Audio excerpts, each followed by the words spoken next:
बदलापूरच्या घटनेचा जेवढा निषेध करावा तेवढं कमीच आहे। बलात्काराला फाशीशिवाय दुसरी कुठली शिक्षा मिळता कामा नये ही भावना समाजाच्या प्रत्येक व्यक्तीची आहे। पण ह्याच बदलापूरच्या घटनेचं नीच राजकारण हे महाविकास आघाडीचे नेते मंडळी करताना दिसत आहे। 24ला काहीतरी बंदची हाक दिली आहे, तर मला महाविकास आघाडीच्या नेते मंडळींना विचारायचं आहे, उरणमध्ये जेव्हा कुमारी यशश्री हिची जेव्हा बलात्कार करून हिची हत्या करण्यात आली, जी आंबेडकर समाजाची आमची एक मुलगी होती, तेव्हा मग बंदेची हाक का दिली नाही? पाटणमध्ये पूजा पवार नावाची आमची एक भगिनी होती, तिची पण अशाच पद्धतीने ती बलात्काराच्या बळी गेली, मग तेव्हा बंदची हाक का दिली नाही? दिशा सालियान नावाच्या एका तरुणीचा असाच सामूहिक बलात्कार झाला, मग तेव्हा बंदची हाक का दिली नाही? मग माझ्यावर ज्या कालपासून जे टीका करणारे काही महाविकास आघाडीने उभाटाचे काही लोक नेते मंडळी, की हा अकबर असता, अली असता तर नितेश राणेंनी बोंबलला असता, तर हो बोंबलला असतो, आणि मी तेवढीच कडक भूमिका काल बदलापूरच्या घटनेबद्दल पण घेतलेली आहे। पण जेव्हा कुमारी यशस्वीच्या टायमाला महाविकास आघाडीवाले बोलत नाही, कुठलाही मुस्लिम धर्मीय मुलाचं अगर नाव आलं बलात्कारी आरोपी म्हणून, तेव्हा हे लोकांचा थोबाड उघडण्याची हिंमत होत नाही, कारण का हे लोकांना आपलं घाणेरडं वोट बँकचं पॉलिटिक्स करायचं असतं।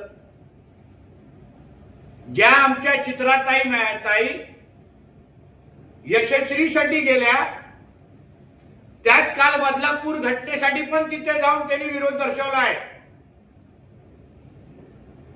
तुमच्यासारखा घाणेरडं राजकारण आम्हाला करायला जमत नाही आणि येणार पण नाही, म्हणून तुम्हाला 24 तारखेला बंदची हाक द्यायची असेल तर हिम्मत असेल तर जाहीर करा। मी उद्धव ठाकरेंना सांगेन, संजय राजाराम राऊतला सांगेन, नाना पटोलेजींना सांगेन, सुप्रियाताईंना सांगेन, हिम्मत असेल तर आमच्या आंबेडकरी समाजाची यशस्वीच्या नावाने पण बंदची हाक द्या, पूजा पवारच्या नावाने पण बंदची हाक द्या, दिशा सालियांच्या नावाने पण बंदची हाक द्या, तरच समाजामध्ये संदेश जाईल की तुम्ही घाणेरडं राजकारण करत नाही आहात आणि बलात्काराची शिक्षा एकच आहे, फाशी। आणि जो पण आरोपी असेल, ज्या पण धर्माचा असेल, त्याला तीच शिक्षा भेटली पाहिजे। जी आज आमची भूमिका आहे तीच महाविकास आघाडी आणि इंडिया अलायन्सची पण तीच भूमिका आहे, हे त्या निमित्ताने स्पष्ट होईल। म्हणून तुमची हिंमत असेल तर जाहीर करा। आज सकाळी मोठं तंत्र मंत्र करणारे मुख्यमंत्री म्हणून संजय राजाराम राऊतनी मुख्यमंत्र्यांवर आरोप केला। सर्वात मोठा लिंबू आणि बुवा बाजी करणारा, काळा जादू करणारा हा मातोश्रीच्या 3ऱ्या माळ्यावर बसलेला आहे। कर्जतच्या ह्याच्या फार्म हाऊसवर किती नरबळी दिलेले आहेत हे कधी कर्जतचं फार्म हाऊसचा जमीन खोदला तर सगळी माहिती बाहेर येईल। उद्धव ठाकरे मुख्यमंत्री व्हावेत म्हणून किती बुवाकडे बाजीला जाऊन, किती कोणाकडे बेंगाली बाबांकडे जाऊन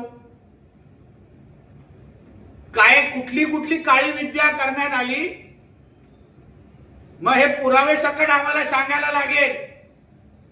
उद्धव ठाकरेंनी तर मुख्यमंत्री व्हावं म्हणून कित्येक वर्ष जेवणात मीठ टाकण्याचं बंद करून टाकलेलं. खरं आहे काय खोटं सांगावं त्यांच्या घरातल्या लोकांनी. म्हणून दुसऱ्यांना आरोप प्रत्यारोप करण्या अगोदर संजय राजाराम राऊतनी पहिला तुझ्या स्वतःच्या मालकाचं कॅरेक्टर बघावं आणि फाशीची शिक्षा राजभवन किंवा वर्षा न निवडता सर्वात पहिलं मातोश्री निवडा. कित्येक तक्रारी तिथून येत आहेत, मग त्याचा एक दिवस पाडा महाराष्ट्रासमोर वाचायला लागेल एवढं ह्या निमित्ताने सांगेल. बोला. राज्याचे मुख्यमंत्री हा संशय आत्मा आहे असं संजय राऊत म्हणतात. संशय आत्मा? मग संजय राजाराम राऊतचा मालक जो तिसऱ्या माळ्यावर मातोश्रीवर बसतो ती कुठली भटकती आत्मा आहे? मग मुख्यमंत्री पद काँग्रेसवाले देत नसल्यामुळे आजकाल दरादर भटकती आत्मासारखा कधी दिल्लीला जाते, कधी सिल्वर ओकला फिरते. ही सगळी पहिले स्वतःच्या भटकती आत्माला पहिला आवर आणि मग दुसऱ्यांवर आत्मा असण्याचे आरोप कर. मुख्यमंत्र्यांच्या मुलाच्या मतदारसंघात लाखो लोक रस्त्यावर उतरले. मुख्यमंत्र्यांचा मुलगा साधा त्यांना भेटायला सुद्धा गेला नाही असं संजय राऊत. तुझ्या मालकाचा मुलगा तुझ्या मालकाच्या मुलांनी वरलीच्या 10 तरी शाखा प्रमुखाचं नाव त्याला तोंडपाठ आहे का? 10 तरी शिवसेनेच्या पदाधिकाऱ्यांच्या उभाटाच्या पदाधिकाऱ्यांचं नाव तोंडपाठ आहे का? दुसऱ्यांच्या मुलांवर आरोप करण्या अगोदर तुझ्या मालकाचा जो वाया गेलेला मुलगा आहे त्याच्यावर पहिलं लक्ष घाल आणि मग दुसऱ्यांच्या मुलांवर थोबाड उघडण्याची हिंमत कर. निलेश राणेंनी एक ट्विट केलं होतं, त्यावर बोलताना संजय राऊत असं म्हणतायत की त्याच्या बापाला पण केंद्राची सुरक्षा आहे, ती पण काढून घ्या. त्याने कोणाची कळ काढली होती? निलेश राणे साहेबांच्या वडिलांनी कोणाची आणि कशी कळ काढलेली ना कधी ठाकरे कुटुंबियांना विचारा. बाळासाहेबांचा संरक्षण करता करता किती लोकांना अंगावर घेतलं, किती अंडरवर्ल्ड वाल्यांना अंगावर घेतलं ना, हे संजय राजाराम राऊतनी जुन्या शिवसैनिकांना विचारावं. आमच्या वडिलांना सुरक्षा का दिली गेली याचे मूळ कारण बाळासाहेबांच्या सुरक्षेसाठी आमच्या वडिलांनी जीवाची आपण पर्वा केली नाही. दाऊद छोट्या शकीलला अंगावर घेतलेला आहे म्हणून तुझ्यासारख्या तीनपाट माणसाला शिवसेना ज्याला इतिहास पण माहित नाही ना तोच अशा पद्धतीचं बेताल वक्तव्य करू शकतो. यावर असंही म्हणतात की शरद पवार यांच्यासारख्या नेत्यांवर हे असं बोलतात आणि देवेंद्र फडणवीस जे गृहमंत्री आहेत ते तोंड शिवून गप्प बसले आहेत. आता तुझ्यासारख्या न लायकी असलेला माणूस अगर आदरणीय मोदी साहेबांवर बोलू शकतो, आदरणीय अमित शाह साहेबांवर बोलू शकतो, तर मग तू दुसऱ्यांना नियम कायदे शिकू नकोस. तुला पहिला उद्धव ठाकरे का आवर घालत नाही, तुझ्या गळ्यावर कधी पट्टा घालणार ह्याचं पहिलं उत्तर दे आणि मग बाकीचे सल्ले देवेंद्र फडणवीस साहेबांना दे. लाडकी बहीण योजनेवरून संजय राऊत म्हणतात की निवडणूक जिंकण्यासाठी हे सरकार कोणत्याही थराला जाईल. ह्याला काय झालंय, राज्यातल्या माता भगिनींना आम्ही प्रामाणिक पद्धतीने मदत करतोय, आर्थिक सक्षम करतोय, हे लोकांना बघवत नाहीये. ह्या लोकांना मिरच्या लागलेल्या आहेत. कारण का राज्यातल्या माता भगिनींच्या तोंडावर आता फक्त एकनाथ शिंदे साहेब, आदरणीय देवेंद्र फडणवीस साहेब आणि अजितदादा आणि आमच्या मंत्रिमंडळाचंच नाव येत आहे आणि म्हणून हे ह्यांची रात्रीची झोप उडालेली आहे. स्वतःचं सरकार असताना यांनी लाडकी डॉक्टर योजना राबवली म्हणूनच आता तोंड लपून फिरण्याची वेळ आलेली आहे.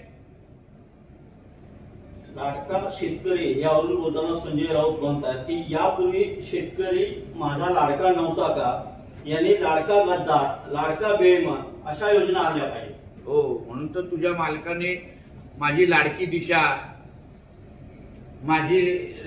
तू पण माझी लाडकी डॉक्टर पाटकर अशा काही योजना सुरू केल्या तर तुम्हालाही योग्य पद्धतीने न्याय देता येईल.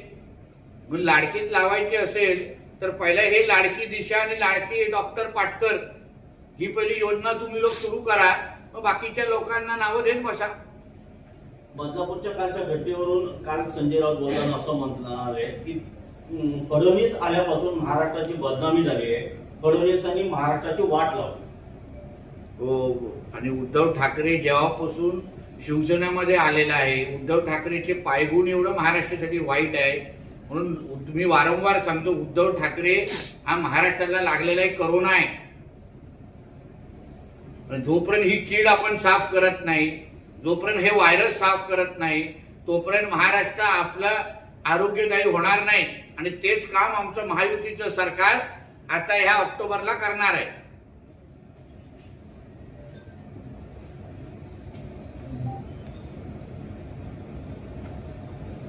Okay sir. Okay, thank you.